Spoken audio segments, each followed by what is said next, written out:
O tirão para atendimento médico gratuito online vai rolar em dezembro para a comunidade brasileira. Semana da Consciência Negra vai ser marcada por evento brasileiro em Nova York. No Brasil, Joe Biden assina novo acordo do clima e anuncia mais doação para a Fundo Amazônia. Estados Unidos registram segunda marcha neonazista em uma semana sem intervenção da polícia. E o presidente eleito, Donald Trump, diz que vai declarar emergência nacional para usar o exército no plano de expulsão em massa de imigrantes. Com essas últimas eleições, os republicanos assumiram o comando tanto da Câmara quanto do Senado, o que facilitaria a vida do novo presidente.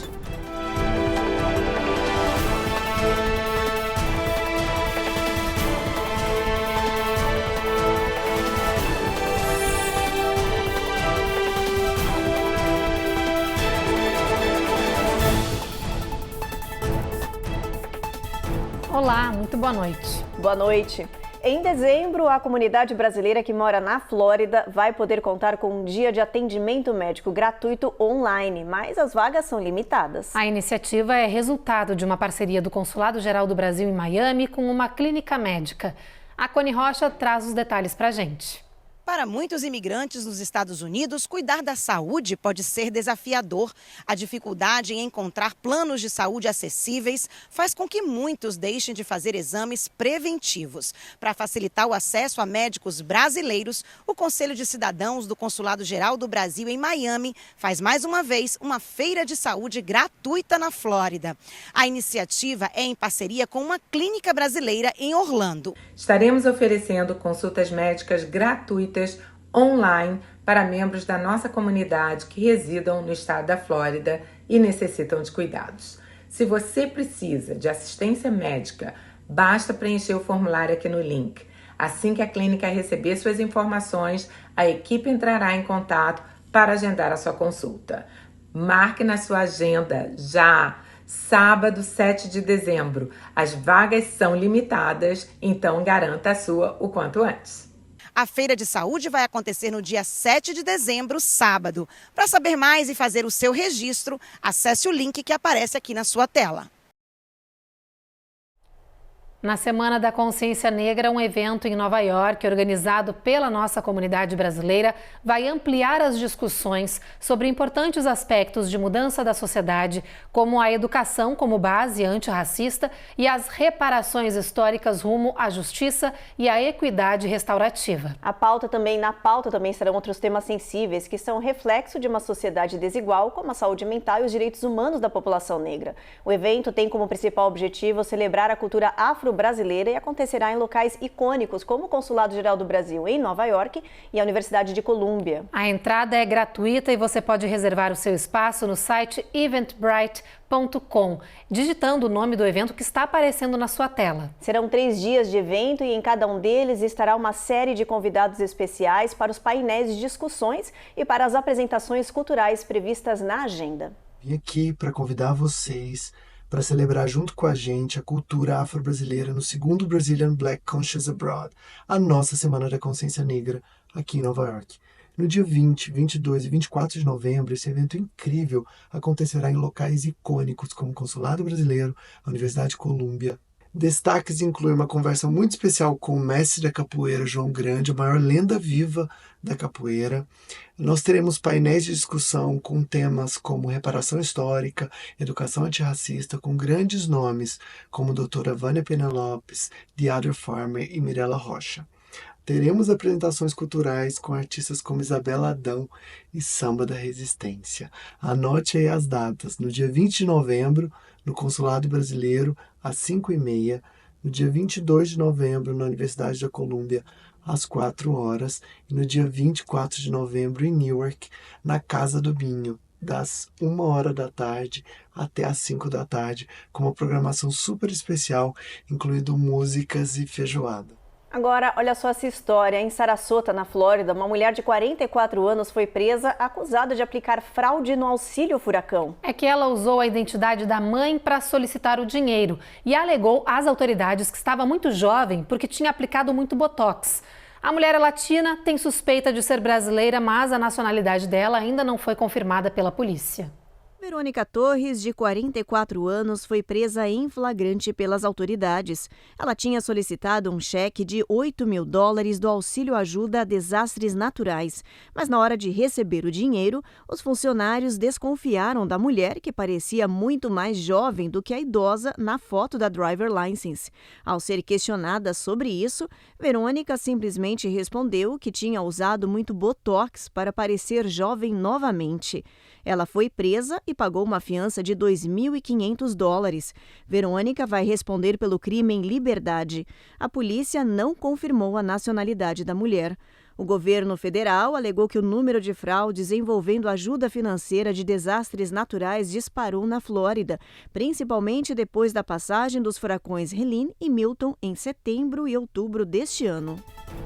A seguir, presidente eleito Donald Trump anuncia que vai usar o exército dos Estados Unidos no plano de expulsão em massa de imigrantes. E a gente mostra que o país registrou a segunda marcha neonazista nas ruas em uma semana sem intervenção da polícia.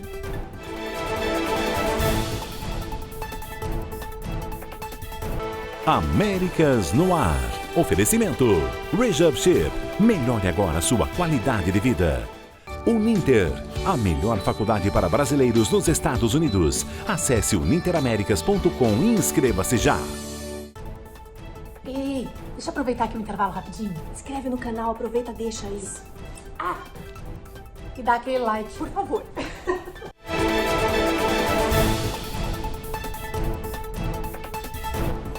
O presidente Joe Biden se tornou o primeiro em exercício de poder a visitar a Amazônia brasileira. Ontem, em Manaus, o norte-americano se reuniu com líderes indígenas e autoridades. Ele aproveitou a viagem para anunciar mais investimentos ao Fundo Amazônia, uma nova doação de mais de $50 milhões. Com isso, o valor se soma ao total de $100 milhões em doação dos Estados Unidos para o Fundo Brasileiro. Biden também assinou um ato que decreta o dia 17 de novembro como Dia Internacional da Conservação. Da Amazônia, o presidente norte-americano partiu para o Rio de Janeiro, onde participa de uma série de conversas e encontros bilaterais do G20. Biden, claro, também esteve no lançamento do Pacto Global contra a Fome e a Pobreza, que já teve adesão de 82 países. A proposta foi idealizada pelo Brasil com o objetivo de acelerar os esforços mundiais para erradicar esses dois graves problemas sociais. Amanhã, terça-feira, Lula e Biden vão se reunir para discutir diversos assuntos. Especula-se que o Brasil vai tentar convencer o governo norte-americano a anunciar a meta do país para a redução de emissões de carbono para a próxima década. Aqui nos Estados Unidos, o presidente eleito Donald Trump anunciou que vai usar o exército para executar seu controverso plano de deportação em massa de imigrantes ilegais. Para isso, logo que assumir o poder, ele pretende declarar situação de emergência nacional. A Eloaura Zen nos traz os detalhes desse anúncio.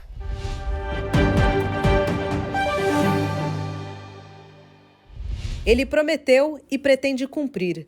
Donald Trump confirmou por meio de seu perfil numa rede social que vai declarar estado de emergência nacional e acionar o exército para levar a cabo sua proposta de deportação em massa.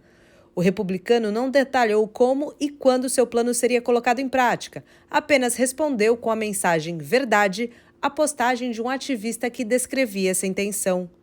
Esta não é a primeira vez que o republicano lança mão de estratégia semelhante. Durante seu primeiro mandato, Trump declarou emergência nacional para justificar o alocamento de bilhões de dólares na construção de uma cerca de aço de 30 pés ao longo de algumas partes da fronteira entre México e Estados Unidos. De acordo com advogados, não é incomum ver presidentes acionando as Forças Armadas para a aplicação das leis nas fronteiras. Mas, de acordo com as regras do país, o líder da Casa Branca não pode, de maneira alguma, usar o exército como força policial doméstica, o que gera dúvidas de como Trump usaria essa estratégia de caça aos imigrantes ilegais pelo país. A ideia de Trump pode ser barrada pelo Congresso norte-americano, que tem o poder para frear essa possível declaração de emergência nacional.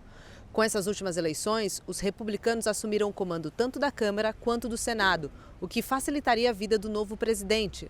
Mas, ao mesmo tempo, aumentaram as especulações de que, mesmo tomando conta das casas, uma divisão se formaria no partido entre apoiadores totais dos chamados trumpistas e os republicanos moderados, o que poderia dificultar o plano do mandatário recém-eleito. Este até pode ser o desejo do presidente eleito Donald Trump em utilizar o exército contra os imigrantes ilegais Porém, a Lei Comitatus de 1878 proíbe a utilização do Exército para esses fins, necessitando então de uma autorização no Congresso Nacional. Mas nada impede que estes militares sejam alocados hoje em funções exercidas pelos agentes duais, liberando então esses milhares de agentes para cumprimento dos mandados de prisão e deportação dos imigrantes. O fato é que as agências imigratórias já estão se movendo a despeito do que aconteceu semana passada, onde milhares de imigrantes que tiveram seus processos arquivados pela imigração e estavam de forma indireta autorizados a estar aqui nos Estados Unidos, tiveram os seus processos desarquivados e o processo de deportação retomados, demonstrando então como será o posicionamento das agências imigratórias para o ano de 2025. O fato é, teremos dias difíceis para os imigrantes aqui nos Estados Unidos. Agora a gente fala de um assunto chocante que revolta o país. O aumento de marchas lideradas por supremacistas brancos e neonazistas nas ruas dos Estados Unidos. Na semana passada, aconteceu em Howell, no Michigan, e neste final de semana, a cena voltou a se repetir sem intervenção da polícia ou das autoridades na capital de Ohio.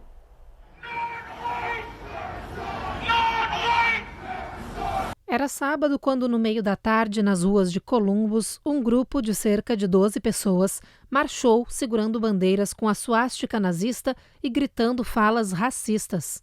And there are literally Nazis shouting the N-word.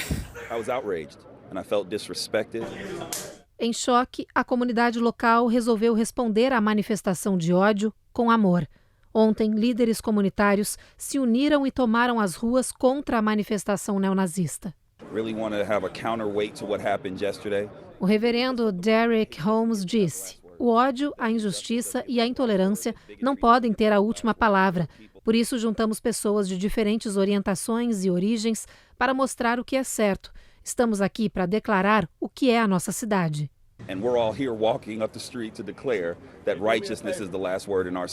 O grupo, vestindo preto, marchou em pares, na mesma rua onde no dia anterior estavam os neonazistas.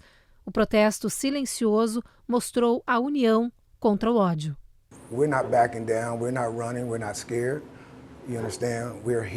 Não estamos recuando, nem estamos com medo. Esses homens que estão aqui são pais, bisavós. Eles já viram e ouviram o suficiente. Agora é hora de nós, como homens negros, garantir que nossos filhos nos vejam de forma positiva, disse Brian Whiston, presidente da 100 Black Men of Central Ohio. E a mensagem de união recebeu apoio nas ruas, com a população aplaudindo o grupo por onde passava. Not gonna hide behind a mask. Not gonna run.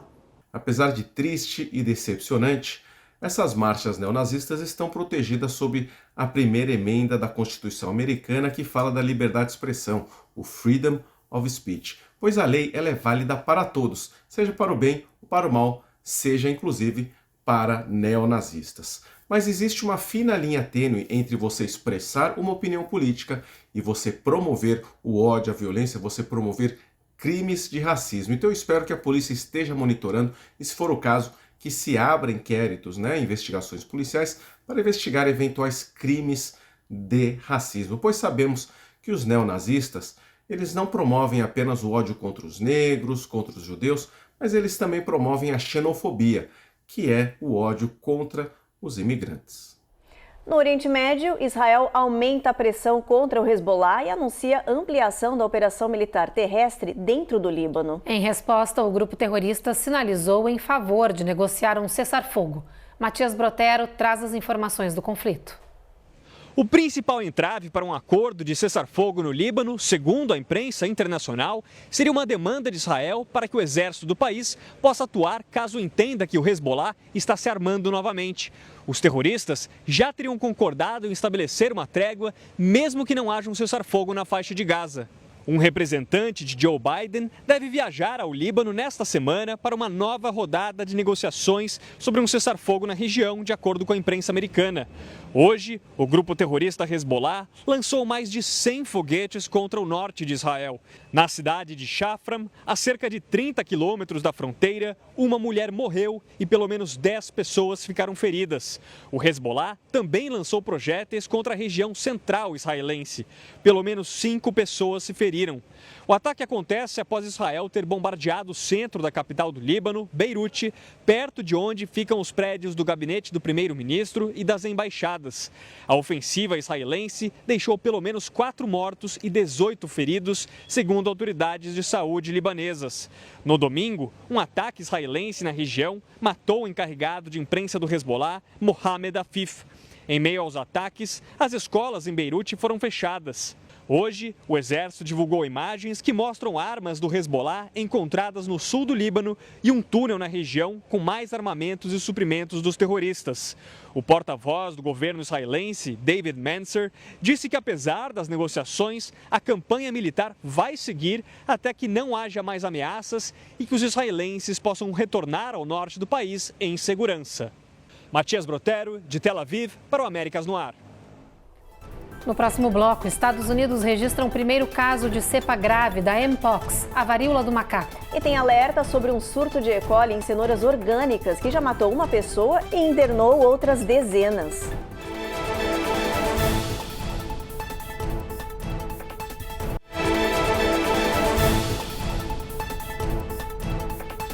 Às vésperas do Thanksgiving e das festas de final de ano, a empresa aérea Spirit Airlines, que é conhecida pelas tarifas baixas, entrou com um pedido de falência e preocupou muita gente aqui nos Estados Unidos. A companhia que opera voos domésticos de baixo custo garantiu que os passageiros com créditos, viagens marcadas e pontuação acumulada não precisam se preocupar porque não serão afetados.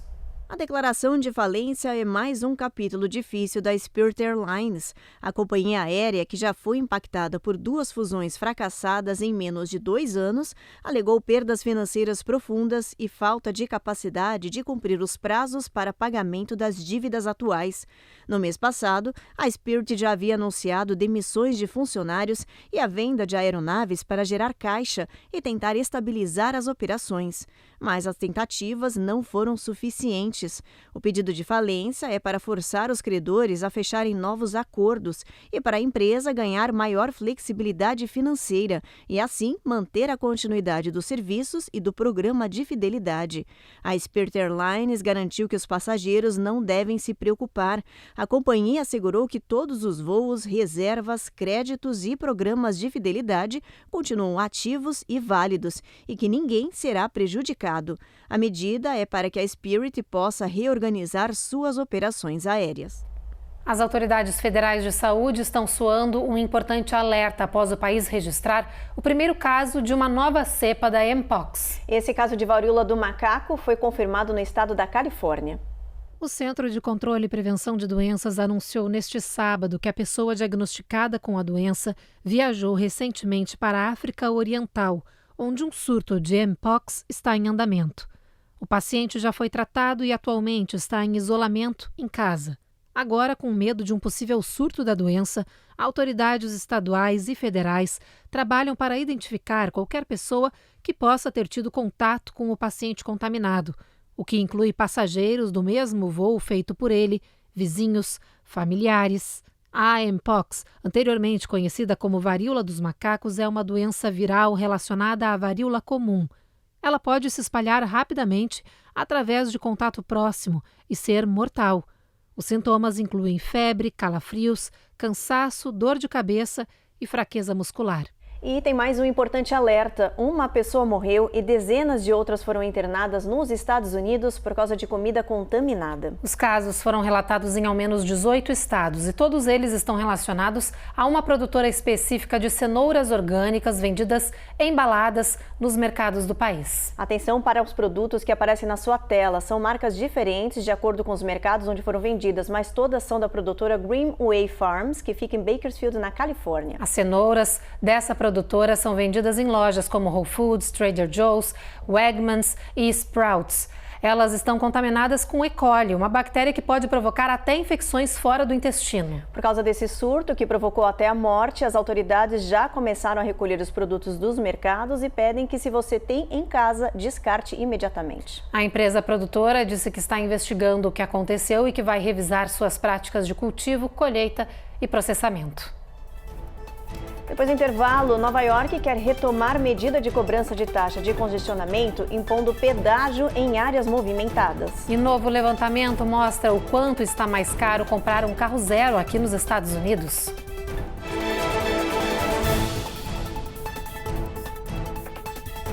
Américas no Ar. Oferecimento. Rejab Ship. Melhore agora sua qualidade de vida. Uninter. A melhor faculdade para brasileiros nos Estados Unidos. Acesse uninteraméricas.com e inscreva-se já.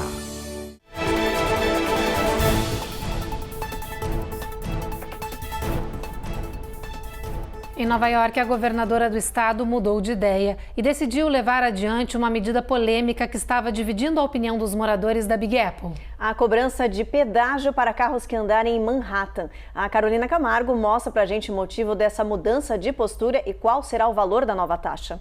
A cobrança do pedágio está prevista para começar no dia 5 de janeiro. Os motoristas que andarem nos horários de pico da Rua 60 para baixo vão ter de pagar $9. O anúncio da volta da taxa de congestionamento surpreendeu moradores, turistas e autoridades. No início do verão, Kathy Hochul tinha cancelado a cobrança, alegando que o valor de $15 era muito alto para a população. Só que agora voltou atrás em sua decisão e aprovou a medida com a tarifa reduzida.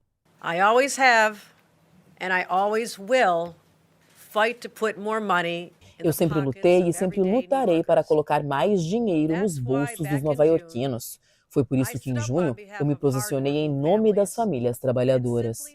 A ideia com esse programa é diminuir a quantidade de carros das ruas lotadas da cidade, melhorar a qualidade do ar e arrecadar fundos para o transporte público. Segundo a governadora, o pedágio será suficiente para conseguir os $15 bilhões de financiamento que o MTA precisa. O dinheiro arrecadado será usado para pagar por um sistema de sinalização mais moderno, melhorar o serviço do metrô, expandir linhas, aumentar a frota de ônibus elétrico e construir novos elevadores de acesso para as estações.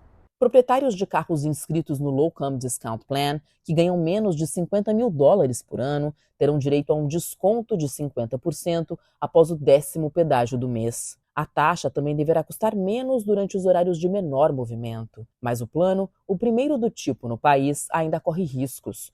O presidente eleito Donald Trump já anunciou que, assim que assumir o poder, vai acabar com a cobrança desse pedágio. Eu vejo isso como uma forma de onerar o contribuinte no momento político relevante e no momento que você precisa fechar as contas públicas para poder, como é que eu posso explicar? Para poder justificar os gastos que foram feitos de forma onerosa. Então, se você fizer, como é que eu posso explicar? Um balanceamento dessas três relevâncias, você tem um prejuízo da sociedade em prol das contas públicas. É importante frisar que a medida foi suspensa, pois se tratava de uma medida impopular, e ela foi suspensa exatamente num período eleitoral. Agora, com a volta da cobrança desse pedágio, mesmo que em $9, vai onerar excessivamente a população. O governo precisa entender um meio termo que possa se utilizar de mecanismos de freio para o congestionamento, para o crescimento exacerbado de carros dentro da cidade, mas também não pode jogar essa responsabilidade onerando excessivamente a população. Um levantamento mostra o quanto mais caro está o sonho de comprar um carro zero aqui nos Estados Unidos. Dados da Edmunds mostram que hoje os moradores daqui do país estão gastando, em média, $50 mil para ter um carro novo. Isso é cerca de $10 mil a mais em relação a 5 anos atrás, segundo a companhia. No relatório, ela ainda revela alguns dos motivos para o aumento dos preços. Eles incluem um aumento na preferência por veículos tradicionalmente mais caros, como caminhonetes e SUVs, e o elevado custo das montadoras para hoje entregarem os carros zero ao mercado. E atenção, porque os analistas alertaram que os preços podem aumentar ainda mais se o presidente eleito Donald Trump continuar com as ameaças de impor tarifas sobre as importações. É que isso vai elevar o preço da matéria-prima essencial para a produção dos veículos, sobretudo os elétricos, já que o país não produz peças imprescindíveis como chips e condutores. Vamos dar uma olhadinha no nosso mapa, ver como é que vai estar a previsão do clima amanhã em boa parte do país. A gente começa por Boston, por lá tempo encoberto, mínima de 37, máxima de 57. Nova York a gente tem sol brilhando forte por lá, mas a temperatura máxima é de 58. Norfolk, sol entre nuvens, máxima de 70. Atlanta a gente tem previsão de chuva. Na Flórida, tempo encoberto em toda essa região com máxima de 82 graus.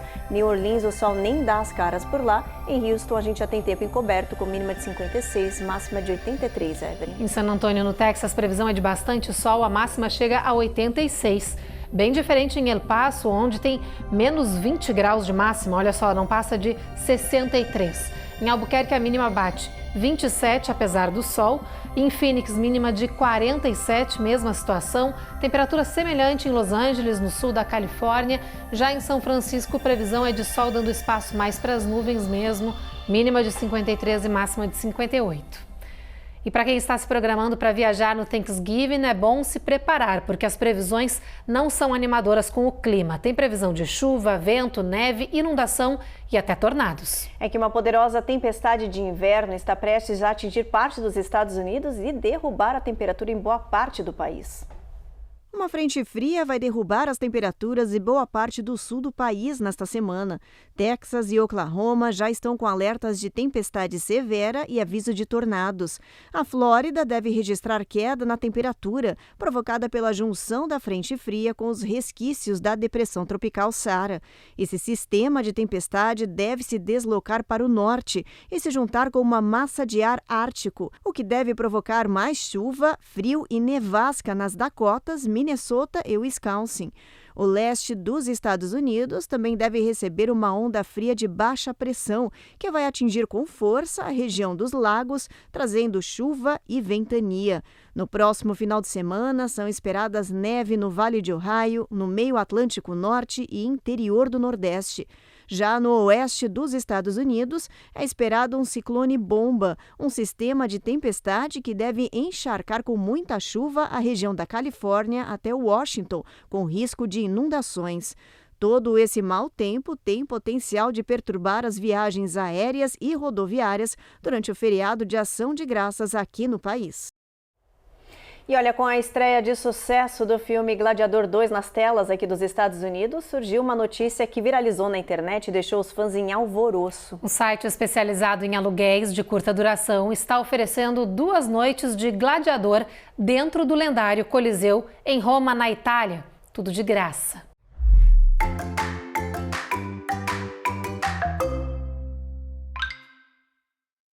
Esta é a primeira vez em quase 200 anos que o local histórico de batalhas épicas vai abrir as portas para encenações com gladiadores. A ideia é simples. Os interessados em participar dessa experiência inédita precisam se inscrever no site que aparece agora na sua tela. As inscrições vão ser abertas a partir do dia 27 de novembro e vão durar até o dia 10 de dezembro. Depois disso, serão selecionados vários grupos de turistas de qualquer lugar do mundo para participar desse icônico passeio. Os interessados vão viver o dia a dia gladiador com direito à armadura, aula de luta e encenação dentro da arena nos dias 7 e 8 de maio do ano que vem. Toda essa brincadeira vai ser realizada depois do pôr do sol, com segurança e orientação dos organizadores do Coliseu. A viagem até a Itália é por conta do visitante e o restante será oferecido e organizado de forma gratuita pelo Airbnb. Qualquer pessoa pode se inscrever e torcer para ser selecionado. E essa notícia animou a nossa comunidade que vive nos Estados Unidos.